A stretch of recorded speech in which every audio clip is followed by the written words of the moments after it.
girlfriend, Hannah. They made such a cute couple. Claire practically trampled us to get hold of Theo, before they even set foot inside. Theo was our latest addition. He was only a few months old, and ever so popular. It was the same when George was a kitten, and Pickles a puppy. People liked babies. "Coming out of the cold," Jonathan said, as Claire walked into the living room cuddling Theo. "I'm just going to pick my dad up," Marcus said, before leaving to get his dad, Harold, who lived at the end of the street. It was largely down to George that Harold became part of our group, and, in turn, his son Marcus and Sylvie, our next-door neighbour, fell in love. We can actually pretty much take credit for baby Theo, thinking about it. I grinned and raised my whiskers at George and Hannah. We could hear the children laughing upstairs. The adults in the kitchen, Jonathan and Claire were cooking, and Polly now had hold of baby Theo. Pickles was running around in circles. Sylvie was enjoying a much-needed sit-down, and Connie hovered anxiously. We all knew who she was waiting for. The sound of the doorbell heralded our final guests.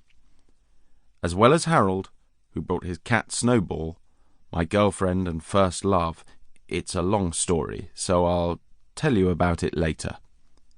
Tomash, Francesca, and their teenagers Alexi and Tommy stood on the doorstep.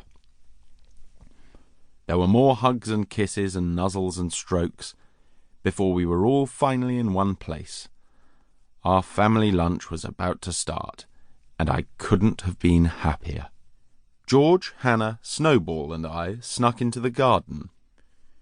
We should have known that Pickles wouldn't like to be left out, and watched as he emerged through the cat flap, which was actually a doggy door. He got stuck in the cat flap, so it had to be replaced with a bigger door. "What are you doing?" Pickles asked. He might not be tiny anymore, but he was only a year old, so still a baby. He'd also spent most of the first year of his life trying to be a cat. It's a hard lesson every non-cat has to learn, that not just anyone can be a cat. It takes a lot of skill. "I'm just getting a bit of fresh air and a bit of quiet," I said. "It is so noisy in there, isn't it?" he said.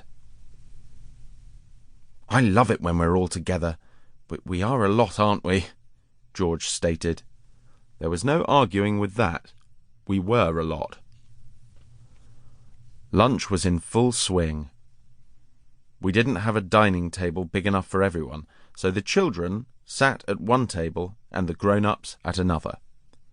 I, obviously, was with the grown-ups, but I hovered by the chairs. It was frowned upon for cats to be on the table, although sometimes that didn't stop me. George and Hannah were with the children, and Pickles was under the table, trying to catch any food that had been discarded. He really liked his food. Snowball was curled up in my bed, taking a rest. I noticed that Connie and Alexi were sat with the adults, but Tommy, Alexi's younger brother, was at the children's table, and he didn't look happy as he pushed his food around his plate. I made a note of that. If people were unhappy, it was my job to sort them out. I padded over to him and tried to get his attention, but he ignored me. I was put out. I'm not used to being ignored. But then Tommy really did look thunderous. I made my way back to the safety of the adults. "We have this school project. It's about homelessness," Alexi said. "God, that's heavy. In my day we just did geometry," Jonathan said with a laugh. "Showing your age, John," Matt teased. "In my day we wrote with quills, not pens," Harold added, then laughed loudly. I had no idea what he meant, but as Harold was quite fond of being grumpy, it was nice he was laughing.